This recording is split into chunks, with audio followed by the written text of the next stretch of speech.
Yeah.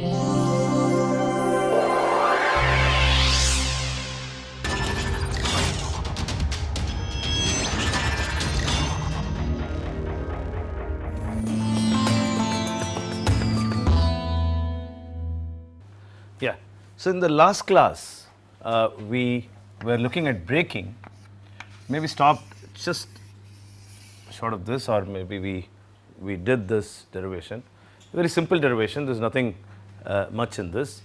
We looked at the moment equilibrium, and then we derived this. And we also made a comment that there is load transfer in braking, where the front forces are high, okay, or the front reactions are high, or the load gets transferred to the front, unlike the acceleration part, where the load gets transferred to the rear, right. This is what we saw.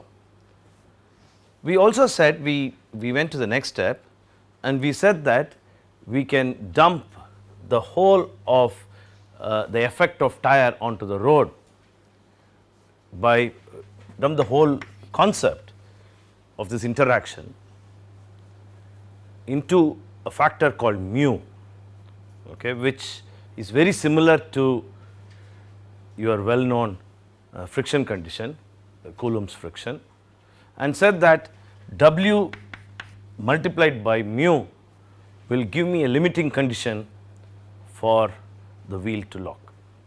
So, in other words, the maximum force that it would take any tire, front or rear, would be given by this condition.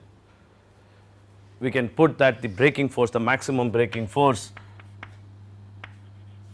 in the front is given by WF, and at the rear is given by WR. Okay. This is where approximately we stopped. We also said that the total force, similarly you can put for WR, the total force, braking force, is split into the front and the rear. Unlike we have cars which is front wheel driven, we have some cars which is rear wheel driven, we have cars which are, or vehicles which are all four wheels being the driving wheels and so on. Braking is distributed in the front and rear. In other words, obviously you know that you have front and the rear brakes. Okay. Now, so the total force, the braking force, is now distributed between the front and the rear, and let us call this fraction of the braking force which is distributed to the front as KBF. So, that the braking force in the front can be written in terms of into FP. Same fashion you can write it for KR, KBR, and braking force at the rear is equal to KBR into FP. Obviously, it is a fraction. So, KBF plus KBR is equal to 1. Fine. Now, let us look at the physics. We have two wheels that are braking, right, that is two set of wheels rather, front and the rear wheels, which are braking. Now, the front wheel brakes when the condition that the force generated in the front wheel, okay, is equal to mu into WF, obviously, and the rear wheel brakes in the same fashion. So, assume for a moment that they are randomly distributed, you know, KBF and KBR are randomly distributed, or the FBF or FBR are randomly distributed, we do not know, just one value. Okay. What would happen? One of the wheels will brake first, the front or the rear wheel. Okay. So, what is this condition? The front wheel brakes, okay, which means that it starts skidding under one circumstances, when you give more force to the, or braking force to the front. Okay. So, look at this way, look at it this way, that the rear wheel, front wheel is now skidding, the rear wheel, okay, has not locked. So, it still has some force that is unused for braking, that is unused for braking. Hence, optimum condition is one where you use the complete force Fb, okay, you use the complete force Fb to brake the vehicle. So when will this happen? When both the front and the rear wheel, they lock together. Only when they lock together, you don't lose any braking force. Okay? So that is an ideal condition where you brake both of them, you distribute the forces in such a fashion that both of them, okay, start skidding at the same time. When would this happen? When you distribute this braking force, okay, whether the front braking force or the rear braking force, you will distribute it in such a fashion that it is proportional to, when will it when will it lock? When it reaches mu Wf. So how would you now distribute both of them? Proportional to Wf and Wr. So in other words, if you have the braking forces to be distributed, okay, or the maximum braking force develops at the same time, means that they are distributed proportional to the front Wf and the rear force or the rear reaction Wr. So what is that condition? We simply simply say that Kbf by Kbr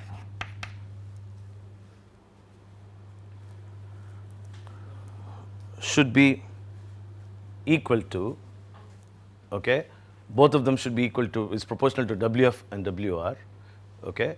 So this can be written as, in a very simple fashion, can be written as, from this equation, L2 plus, okay, H by L, okay, and I am going to replace Fb, the braking force, by means of the deceleration quantities, or you can say mu if you want, in terms of mu into Wf. So we can write this as plus H into mu plus Fr,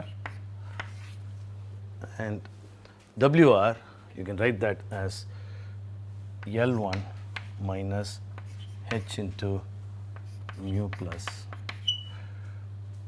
Fr. Okay. So if the two forces are distributed proportional to Wf, which I have just rearranged it, so in this fashion, then that's an ideal braking where both the front and the rear would brake at the same time. Typical values for this, okay, would vary from one position to the other, or one vehicle to the other, and even for the same vehicle it would vary. Why? See, though we say that this is the ideal ratio, it's not a constant even for a vehicle, and definitely would vary from one vehicle to the other, right? Why would it vary from for the same vehicle, for example? Because when you load the vehicle, it's not necessary that L1 and L2, which are the distances from CG locations, are the same, okay, it may vary. For a truck, it would vary a lot more than a car, obviously, okay. So when you load, say for example, a truck, then definitely the CG locations can shift to the rear. Incidentally, L1 in many of the textbooks, and this we are following theory of ground vehicles from Wong, this part. One of the books I think I forgot to mention,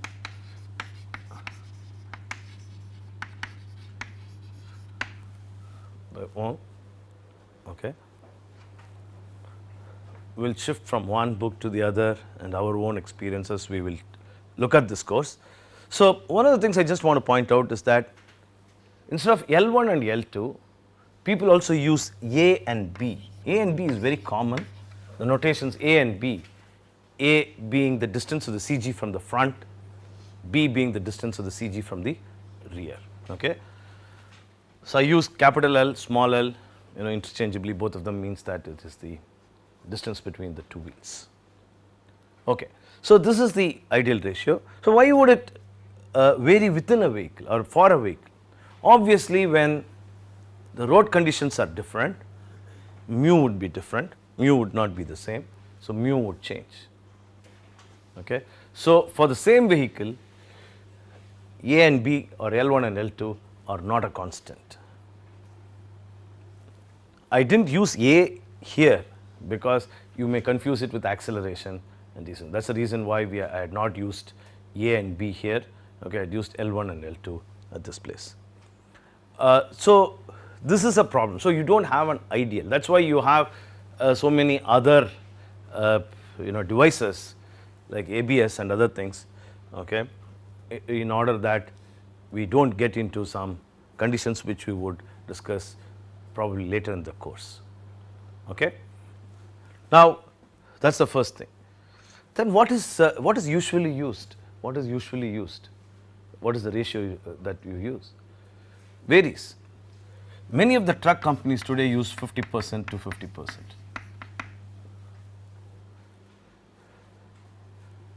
Okay. Some of them from some of the car companies use 47, 53 and so on, right. So, it's a very difficult ratio to arrive at because the same vehicle there would be a change, and hence we have this problem, okay, of fixing a ratio, right. Now, why are we worried about locking? What happens during locking? Okay. Now, let us understand that. Let us say that I have a vehicle, just a schematic diagram of a vehicle, okay, which is traveling in this direction, of course, and let us say that one of the wheels lock. Let us say that rear wheels lock. What is meant by locking physically or from the physical principles? Locking simply means that all the mu that is available for that tire has been consumed, has been completely consumed, right. So, no more that mu factor, the friction factor is available for any other force that acts in that wheel, right. Let us assume that the rear wheels have locked, all mu has been consumed. Now, there is a small perturbation of the vehicle to the vehicle, there is a small perturbation. It is only in theory that the vehicle would run straight. There would be a camber of the road, or there can be a crosswind, or there can be a small undulation, okay, which you have to or a small bump, whatever it is. There are perturbations in the roads, and you can't always drive straight, and due to so many reasons, okay, your vehicle has to develop a lateral force, right. So, it has to develop a lateral force. This guy here who is the rear, okay, he has lost the ability to support any lateral force, and so only the front wheel would develop the lateral force. So, when the front wheel alone is capable of developing a lateral force, that is the situation. Okay. All of the lateral force that is required will be developed by the front wheel. So, what happens? The vehicle starts spinning, or in other words, the vehicle loses what we would call as the directional stability.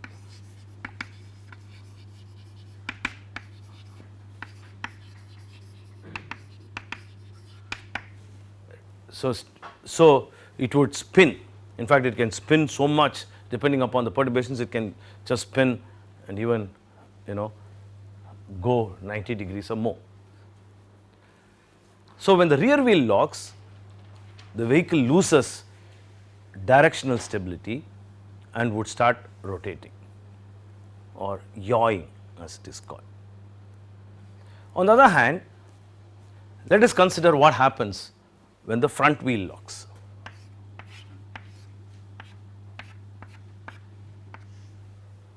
When the front wheel locks.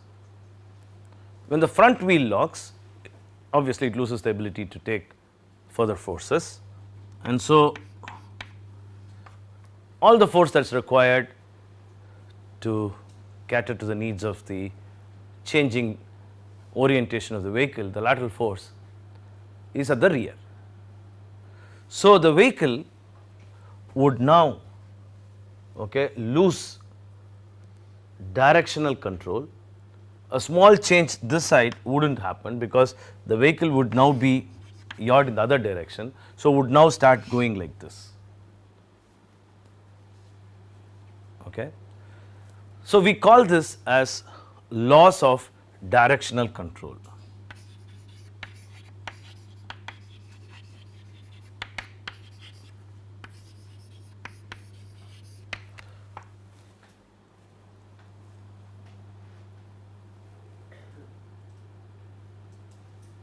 Clear? Okay. Now, if you are a driver, you have all the feel for the front wheel. You have all the feel for the front wheel because your steering would give you the feedback. So, when the front wheel locks or front wheel is about to lock, you know that something is going wrong. Okay.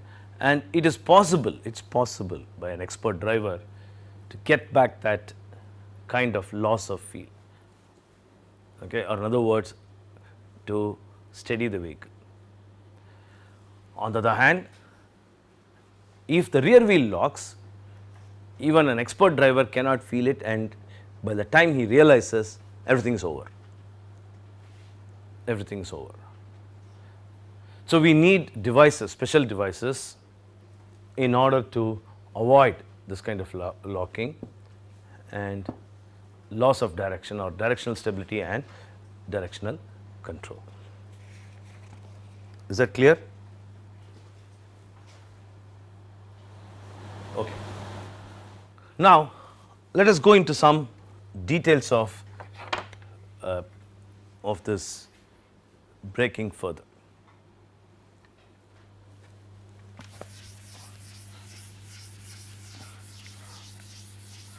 One of the key questions which we are going to ask is, what is the deceleration that can be achieved, okay, by a given braking conditions?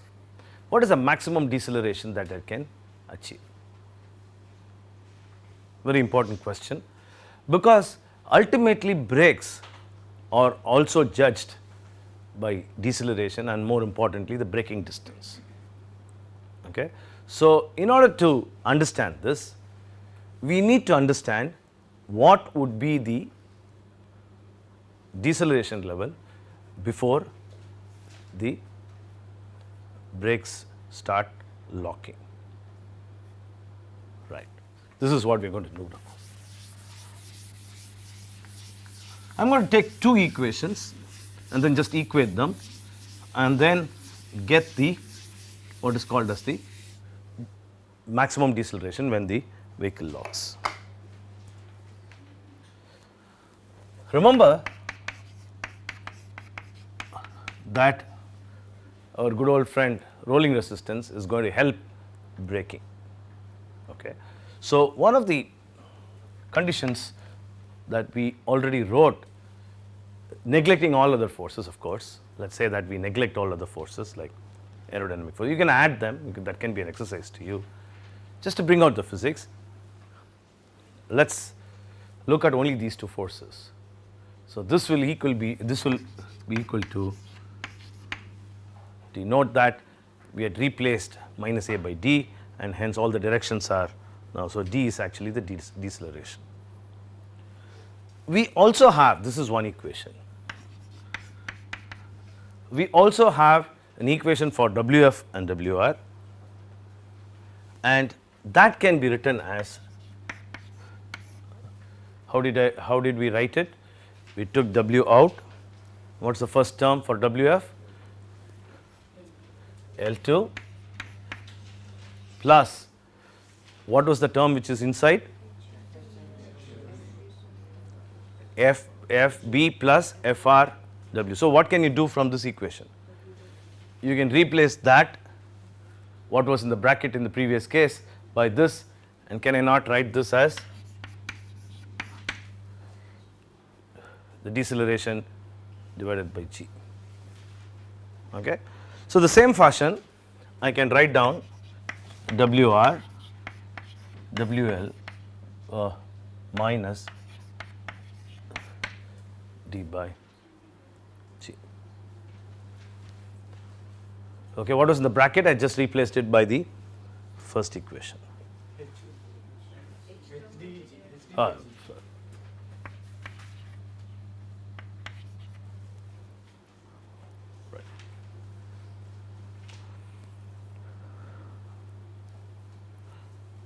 Now,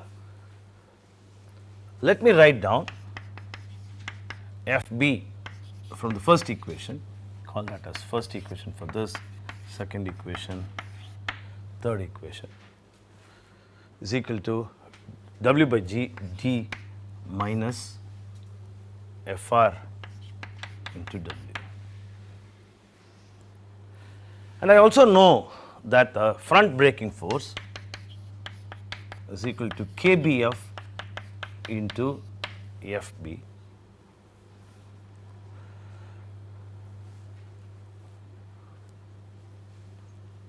Okay, and the rear braking force to be KBR into FB, right? So which is 1 minus KBF into W and so on. I also know that FBF will lock, that is the front force of maximum, is equal to mu into WF. Okay, the maximum before it locks is that, and FBR mu into WR.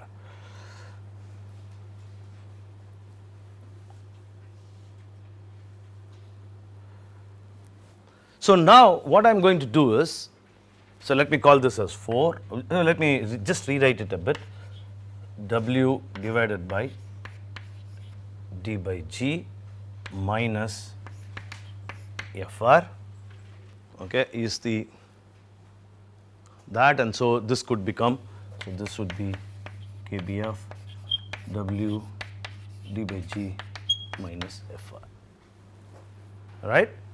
Okay. Now what I am going to do is, under the maximum condition, note that this is valid only for maximum condition, okay, I can equate this with this, okay, and rearrange the terms, right. So substituting from equation 2, I can write this as mu W by L, L2 plus D by G into H, okay, that's equal to KBF W D by G minus FR. Okay, let's for a moment remove that. Let's only look at this first.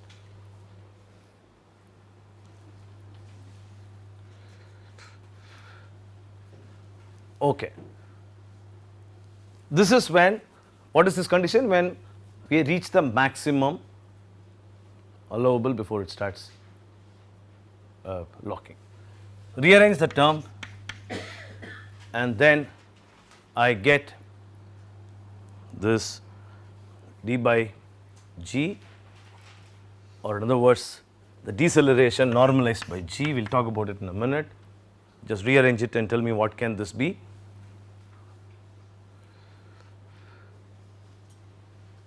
Okay, take it to the other side and let me know what should it be. So bring it to this side, not very difficult.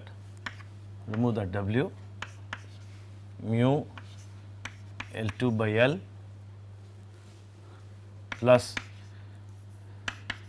KBF into FR divided by, go to the other side, KBF, that remains,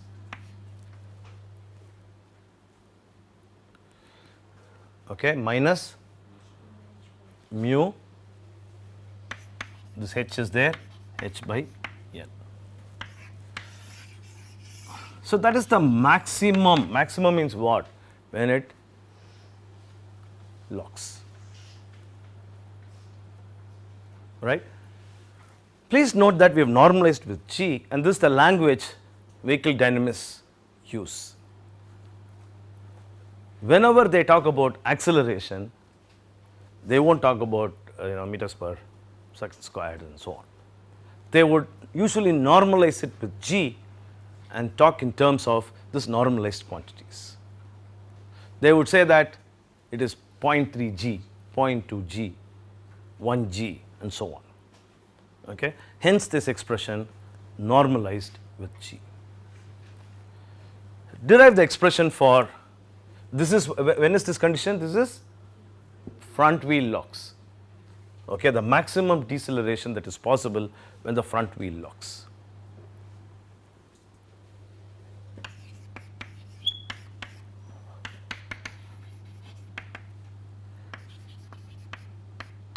Okay. Now derive what should this be when the rear wheel locks. What is the condition? Just put this, substitute it and rearrange it.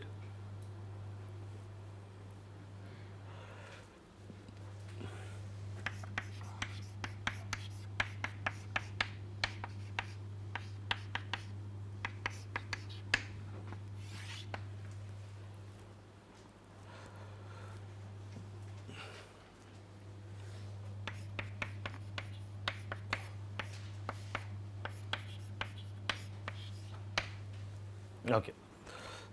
See that you get this, this would be the condition. The same thing, I have two versions of the same equation. I am equating it, rearranging the terms, and I am getting this. Okay. So front lock, let me call that as that, and that is the rear lock.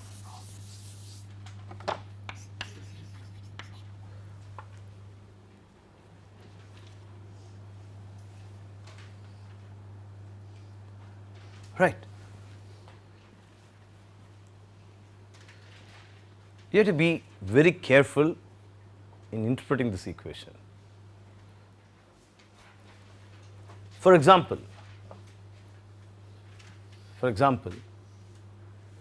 KBF is equal to 0.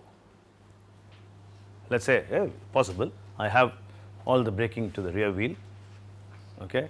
KBF is equal to 0. What happens to this equation? It becomes minus.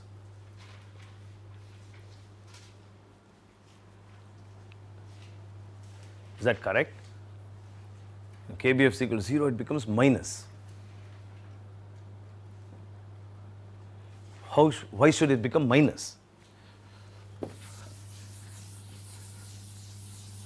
The whole crux of this thing lies in this equation.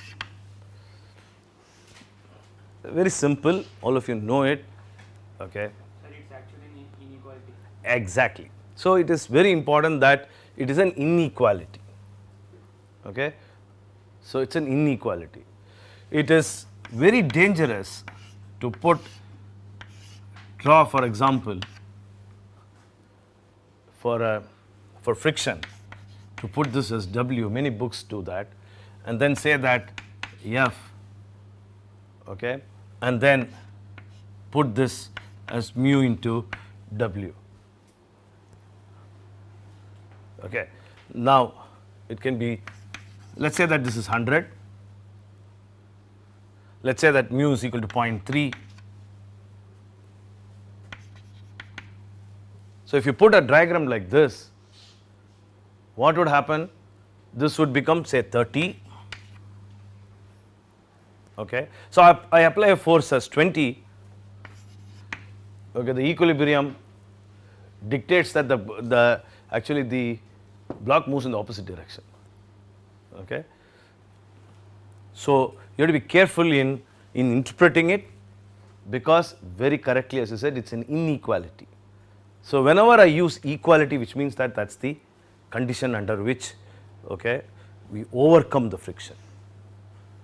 Or else if you substitute it as you like, you would get into trouble, and you will see that, like here, that block would start moving in the opposite direction, which is physically not correct. So this is one word of caution. You know it. Sometimes you get in, you are stuck when you derive it, and that's very important that you understand this. Right. Okay.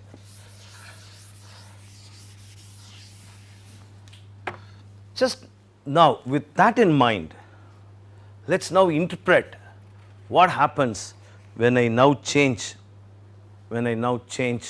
KBF. Right. With that in mind, so it's a very important rider. Okay. Let us say that I plot KBF in this axis, and I plot my deceleration, okay, say let's say that d by g in this axis.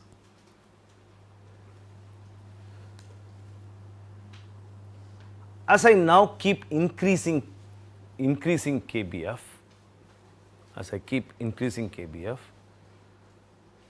if there is no force, okay, in the front, so which will lock? The rear only will lock. So when I keep increasing KBF, more and more forces would go to the front. So if I now draw, say let's say that is about 0.5. If I now draw a limiting case for the rear wheel to lock, okay, this would be the case. Or in other words, the deceleration at which the rear wheel would lock is this. Okay. So that is the limiting values, or the values at which the limiting values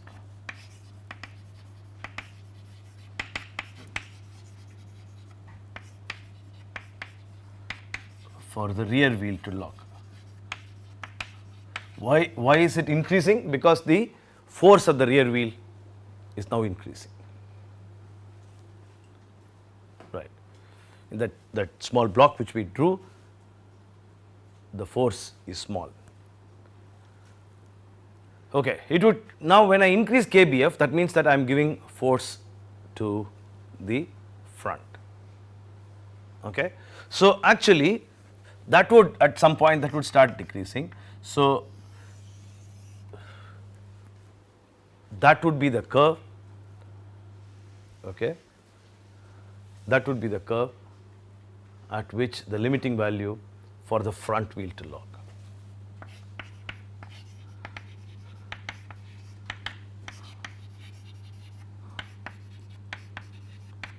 For the front wheel to lock.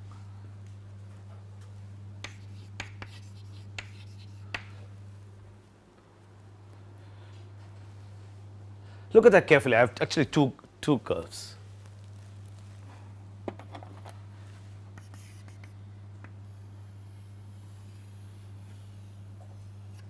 I have two curves. If you look at, let's call this point as A.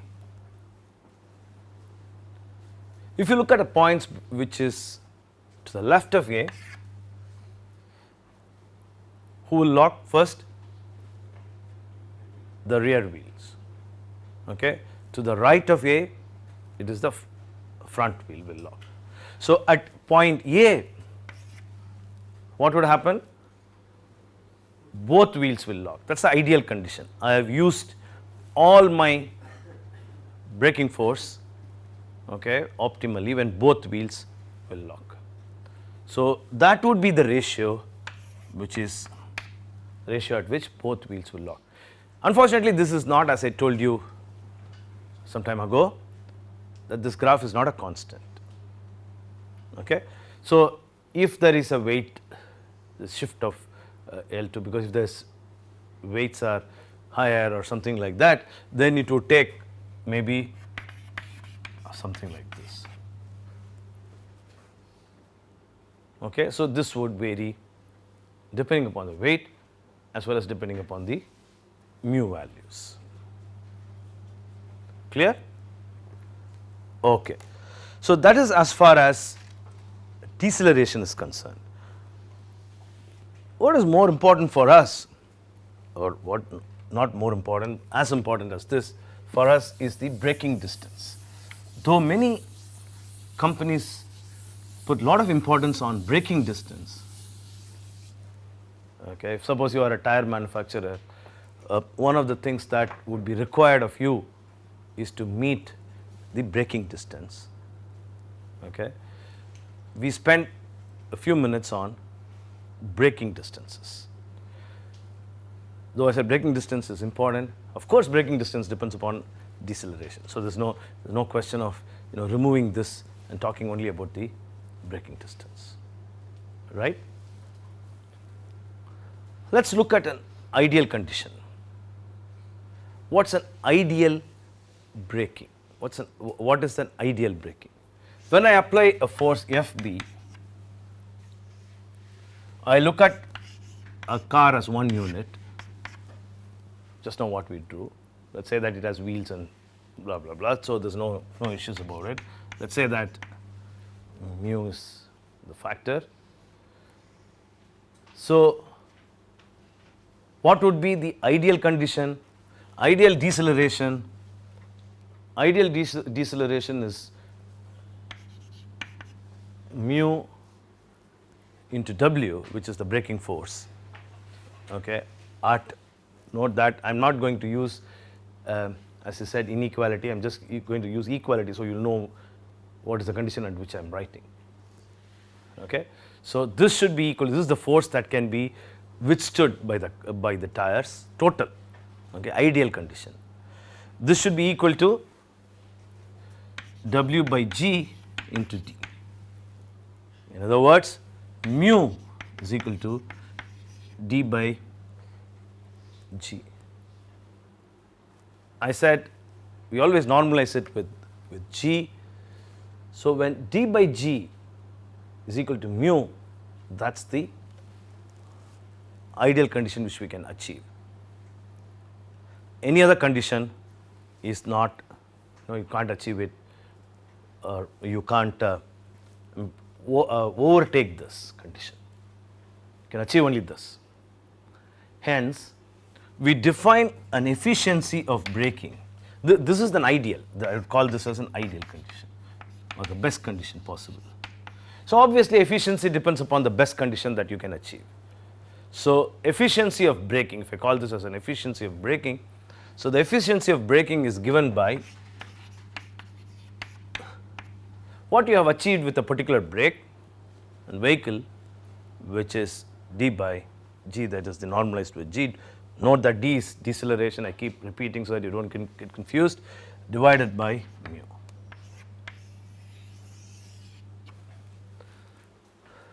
Okay. So that is the condition. Brings out all the simple facts you know, that when mu is less, for example, you are driving in water or ice or whatever it is, okay, the mu dictates the braking force, decelerations, and so on. Now, we are looking at Fb. Fb also, the total force, Fb also goes to decelerate, okay, or in other words, when there is a deceleration, the deceleration also is for all the revolving components. In fact, this becomes very important in a motorcycle, not so very important, or it is important, not to that extent in a car and so on. Okay. So in other words, since there are rotating components which also have to be controlled or has to come down, okay, we need rotational inertias to be taken into account. So, actually the whole braking becomes quite complex if I have to write it. In order to avoid that complexity, what you usually do is to put a factor to the mass. So, you say that if W by G is the mass of the vehicle, then you say that I would multiply it by a factor which I would call as gamma B, okay, gamma B. So, in other words, since I need to accommodate all those guys who are rotating, I would say that this is as if I am braking a vehicle with a higher mass. So, gamma B is greater than 1, of course, and it is typically about 1.05, typically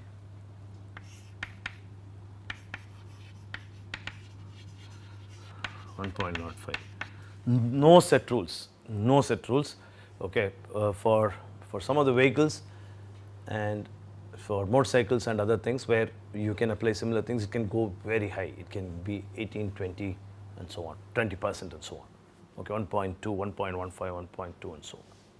So, no set rules, I am just saying, I am just giving you a figure, normally it is about 1.05. There is a way to calculate this. I do not want to digress right now, okay, as to how this is done, but let us assume that I know it and I give you a figure and it is 1.05. So, my main idea is to calculate deceleration, and I am going to use a very simple formula which all of you know, AdS is equal to VdV. This is high school physics. Okay. Now, I am going to write down this for A F by M, which I would call this as Fb plus sigma of all the resistances. Please remember that in the previous expressions I had left out certain resistances just to make it easier for you to understand, but in actuality I have to introduce all the other resistances as well, which includes the gradient and which includes the, what is that? Includes the aerodynamic forces. Okay? So, we need to include not only rolling resistance, we have to include aerodynamic forces, we need to include the gradient and so on, right. So, I am going to put all that as sigma r, we will expand that in a minute because we are going to get an interesting twist to this, and that is A divided by M. M I already said it is equal to W by G, okay, gamma B into W by G, and that multiplied by ds is equal to V dV.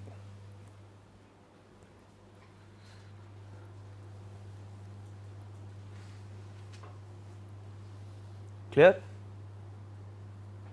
Now, this would have been very simple, but for the fact that there is a term in R which depends upon V. So, in other words, what I am going to simply do is to take this to the right hand side, rearrange it and write it as gamma B W by G, okay, divided by Fb plus sigma r into V dV, and then integrate the left hand side and the right hand side, okay. It can be from say V1 to V2, okay, and the corresponding distance we would call when it comes from velocity V1 to V2, we will call it as S, so that this would become S. As I told you, there is a small twist. What is the twist? The twist is because the resistance here involves aerodynamic forces.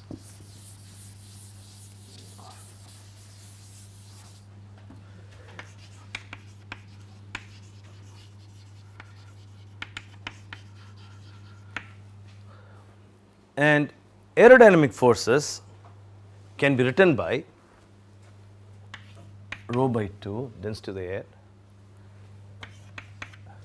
very important coefficient, drag coefficient CD, multiplied by the projected area A into V squared. Right. So, since V squared is there, I can't take that out of the integral. So, I have to rewrite that integral to be S to be equal to, I can take down the, take out the first term, and then write this as integral V dV divided by FB plus, write down all that you have for R. If you want to be very correct, then you will write that down into cos theta. Remember that this is what we talked about. We said we'll make an assumption, remove that cos theta, but if you want to be correct, you can include that as well as FR W into cos theta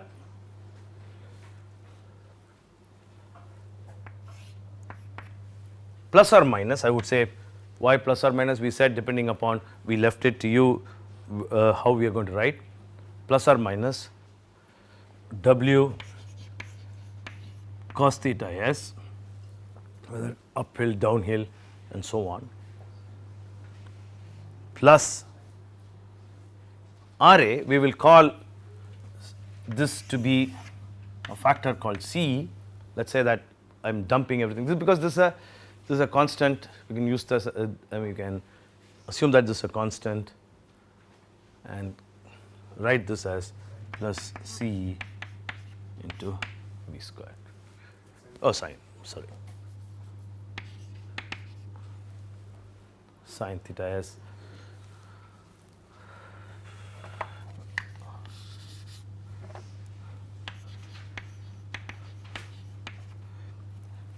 whether it is plus or minus is high school physics, I am not going to go deeper into that. So, you have this V squared term, I have to now integrate this. So, regular integration d of V squared, okay, then 2 will be there. So, I will bring that 2 outside, okay. So, d of V squared, or you can say that this d of all this plus V squared also, okay, and then what would be the formula? What would happen? What is the, it's in terms of log to the base e, okay, right. Integrate this from V1 to V2. We will continue this integration and further interpretation of this in the next class.